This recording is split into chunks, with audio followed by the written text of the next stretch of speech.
السلام علیکم، میں ہوں ڈاکٹر حسنین جاوید اور آپ دیکھ رہے ہیں میرا ڈیجیٹل چینل۔ کچھ عرصہ پہلے آپ کو یاد ہوگا کہ پاکستان کے اندر ارطغرل ڈرامہ کی بہت مقبولیت تھی، بلکہ مقبولیت عامہ اس سے زیادہ پی ٹی وی پہ کم ہی کوئی چیز ایسی یعنی کلاسیکلی جو ہے وہ مقبول ہوگی، اور بڑے زمانے کے بعد پی ٹی وی کے اوپر وہ مقبول ہوئی اور اس کو سرکاری سرپرستی حاصل تھی۔ دو ڈرامے تھے، ایک تو ارطغرل ہوا اور اس کے بعد ایک اور ڈرامہ ہوا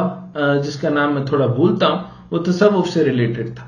لیکن ارطغرل غازی کا جو ہے وہ پاکستان میں امپیکٹ یہ ہوا کہ اتنی ٹوپی اور اتنی کلاڑیاں جو ارطغرل کے جو سائن والی پورے ترکی کے اندر میں نے نہیں دیکھی جتنی پاکستان کے اندر آئی، اور پاکستان کے لوگوں کے اوپر یعنی کارداش سے لے کر کے جو ہے وہ ترکی زبان، ترکی روایات، نظام اور ان کا قبائلی طریقہ کار اور اس طرح کا جنگجو ذہن ہونا، اور یعنی اس طرح لگتا تھا کہ عمران خان کے حکم پر جیسے ہی وہ ایک تو وہ خود ارطغرل بنے ہوئے اور جس طریقے سے وہ قوم کو کہتے ہیں وہ لبیک اسی طریقے سے کہنے لگ گئی، تو اتنا زیادہ امپیکٹ پاکستانوں میں ہوا۔ اور آن دیٹ کمپیریزن میں نے پاکستان میں سے جب وہ دیکھا تو ترکی کے اندر جو ہے وہ عوام کو الف بے بھی ارطغرل کی نہیں پتا تھی، اور وہ لوگ ارطغرل ڈرامے کی طرف بالکل راغب نہیں تھے، اور لیکن ارطغرل ڈرامے سے پاکستان کے اندر ایسے لگ رہا تھا کہ جیسے ایک بہت بڑا اسلامی انقلاب آنے والا ہے، یعنی سلطنت عثمانیہ پلٹ کر آنے لگی، اور کئی دفعہ میرا دل یہ کرتا تھا کہ ہو سکتا ہے علماء پاکستان کے جو ہے وہ مولانا جوہر علی کو بلا لیں اور ان کو کہیں کہ بھائی دوبارہ سے خلافت موومنٹ آنے والی ہے، آپ آ جائیے۔ بہرحال یہ جو طریقہ کار تھا یعنی ارطغرل ڈرامے کا جو میں نے تھوڑا بتایا، جس کے اندر عمران خان کا بہت زیادہ ہاتھ ہے اس کو مقبول کروانے کے لیے، بہرحال اس طریقے سے جب وہ ڈرامہ دیکھا گیا، مقبول ہوا، اور جس طرح طیب اردگان نے آیا صوفیہ کو مسجد میں تبدیل کیا، یعنی آپ کو یاد ہوگا کہ جب وہ مسجد کے اندر گئے تو امام نے وہاں پر جو ہے وہ تلوار کو جو ہے وہ عصا کی جگہ جب بیٹھ کے بتایا تو وہ ایک بہت سمبولکلی یہ پیغام جا رہا تھا کہ ترکی جو ہے وہ خلافت کی ایک بہت بڑی جو ہے وہ ابتدا کرنے والا ہے اور اسی سلطنت عثمانیہ کو ریوائیو کر دے گا۔ لیکن اصل میں کیا ہوا وہ ہم آپ کے سامنے سب کچھ رکھتے ہیں۔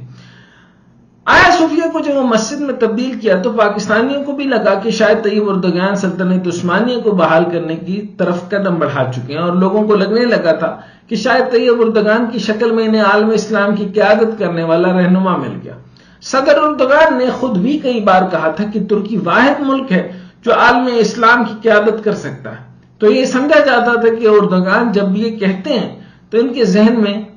سلطنت عثمانیہ کی میراث ہوگی، وہ سلطنت عثمانیہ جو سوویت یونین سے بڑی تھی، وہ سلطنت عثمانیہ کو مصر، یونان، بلغاریہ، رومانیہ، میسیڈونیا، ہنگری، فلسطین، اردن، لبنان، شام، عرب کے بیشتر علاقوں اور شمالی افریقہ کے بیشتر ساحلی علاقوں تک پھیلی ہوئی تھی۔ یہاں سے آپ کو اندازہ ہو گیا ہوگا کہ بغیر شرکت غیر سلطنت عثمانیہ نو ڈاؤٹ اتنی بڑی سلطنت تھی کہ ایسی سلطنت جو ہے وہ کم ہی اتنی مضبوط قسم کی اور اتنی کنسٹرکٹ قسم کی اور اتنی سٹرکچرڈ قسم کی سلطنت کم ہی کسی نے دیکھی ہوگی، لیکن بہرحال یعنی جو کہ افریقہ تک پھیلی ہوئی ہو، اور شاید طیب اردگان اسے بحال کرنے کا خواب دیکھ رہے تھے، اور ڈرامہ ارطغرل اور عثمان اس کی ایک کڑی تھی۔ لیکن یہ سب باتیں ڈراموں اور افسانوں اور ڈراموں فلموں میں ہی اچھی لگتی ہیں، کیونکہ حقیقت کچھ اور ہے۔ حقیقت یہ ہے کہ طیب اردگان اپنی ڈوبتی معیشت کے لیے مغرب کے آگے بے بس ہو چکے تھے۔ ترکی کی 9 ارب ڈالر کی معیشت لڑکھڑا رہی تھی۔ ترکی میں رواں سال کے 5 ماہ کے دوران کرنٹ اکاؤنٹ خسارہ 37.7 ارب ڈالرز تک پہنچ گیا، اور پیٹرول پر ٹیکسوں کی شرح کو 3 گنا کر دیا گیا۔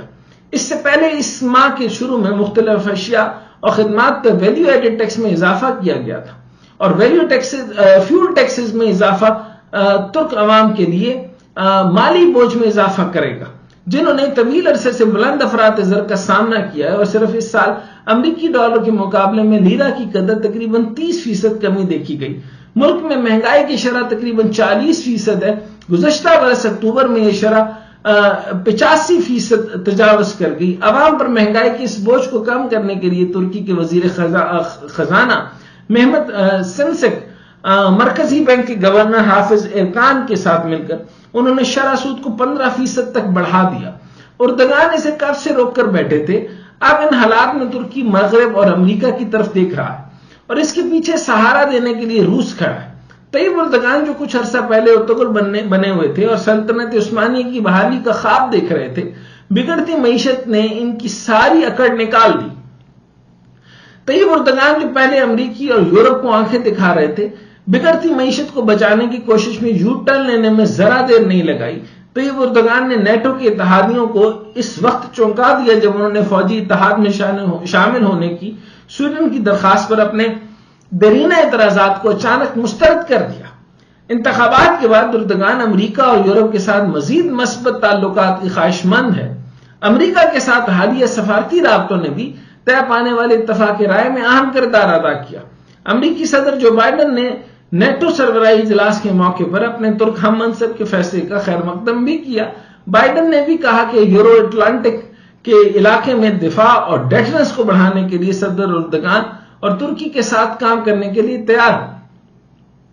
ترکی اب امریکہ سے F-16 لڑاکا طیاروں کی طویل انتظار کی ترسیل حاصل کرنے کی راہ پر چل پڑا ہے اور چل رہا ہے، اور ترک صدر اردگان نے کہا تھا کہ ان ملکوں کو 50 سال سے زائد عرصے سے یورپین یونین کے دروازے پر انتظار میں رکھا گیا تھا،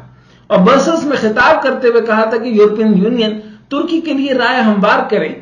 پھر ہم راہ ہموار کریں گے سویڈن کے لیے جس طرح ہم نے فن لینڈ کے لیے راہ ہموار کی۔ اس اقدام سے پریشان برسلز نے اردگان کے مطالبے کو مسترد کر دیا اور اس بات پر زور دیا کہ نیٹو اور یورپی یونین الگ الگ عمل ہے۔ تاہم نیٹو معاہدے کے بعد جاری ہونے والے ایک مشترکہ بیان میں کہا گیا کہ سویڈن ترکی کی یورپی یونین کے الحاق کے عمل کو بحال کرنے کی کوشش کے فعال طور پر حمایت کرے گا، جس میں یورپی یونین ترکی کے کسٹمز یونین کی جدید کاری اور ویزا کو آزاد کرنا شامل ہے۔ یہ ایک طرف تو اردگان کا یو ٹرن ہے تو دوسری طرف اس کی سفارتی کامیابی۔ اردگان کو سمجھ آ گئی ہے کہ is the economy stupid، یعنی معیشت ہی ہر چیز ہے بھائی، یہ خلافت، یہ نظام، یہ فلاں، یہ پرانی باتیں، یہ تس کے جہانگیری، یہ فلسفہ یونان، یہ یعنی جدید عظیم سلطنت عثمانیہ، یہ پرانے قصے ہو گئے، اب سارا subject it's the economy stupid ہے۔ اور یہی سکھاتے سکھاتے ہم بوڑھے ہو گئے عمران خان کو بھی کہ بھائی یہ ریاست مدینہ جو ہے اس کے ایسنس کو سمجھے، جو کہ معیشت کی ہی بنیاد پر ہے، کہ جب ریاست مدینہ یعنی مدینہ پاک میں بھی آقا کریم صلی اللہ علیہ وسلم نے معیشت مضبوط نہیں کی تو مکہ بھی فتح نہیں ہوا تھا۔ تو چنانچہ آپ نے ایسنس قائم رکھیں، خلافت یا کوئی بھی نظام کو قائم کرنے سے نظام نہیں چلتا۔ جس کی جیب میں دمڑی ہوتی ہے وہی نظام چلاتا ہے، جس کے گھر دانے ہوتے ہیں وہی سیانہ ہوتا ہے۔ بہرحال ترکی یورپی یونین ترکی کسٹمز یونین کو جدید بنا کر اقتصادی فوائد لے سکتا ہے۔ اس ماڈرنائزیشن کا مقصد یونین کو وسعت دینا تاکہ صنعتی مصنوعات کے علاوہ زرعی مصنوعات، سروسز کے شعبے، حکومتی خریداری شامل ہے، اور وہ یورپ میں شامل ہونے کے بھی شدید حامی بن چکے ہیں۔ اردگان سعودی عرب، قطر اور متحدہ عرب امارات سمیت خلیجی ممالک سے نئی سرمایہ کاری کو راغب کرنا چاہتے ہیں۔ وہ اپنی گاڑی میں سعودی ولی عہد محمد بن سلمان کو ڈرائیونگ سیٹ پر بٹھا کر تاثر دیا کہ وہ محمد بن سلمان کے پیچھے چلنے کو تیار ہے۔ تو اس ساری کہانی میں پاکستان کے لیے بھی سبق ہے۔ اسے اپنے معاشی مفادات کو سامنے رکھ کر فیصلہ کرنے چاہیے اور خطے میں اپنی تجارت اور معاشی تعلقات کو بڑھانے کے لیے خود آگے بڑھے اور پرانی پالیسیوں اور بنیادوں اور ریئلسٹک چیزوں کو اہمیت دے اور باقی چیزوں کو ترک کر کے نئی اور معاشی اور فارن پالیسی کو ترتیب دے، ورنہ پہلے ہی بہت دیر ہو چکی ہے۔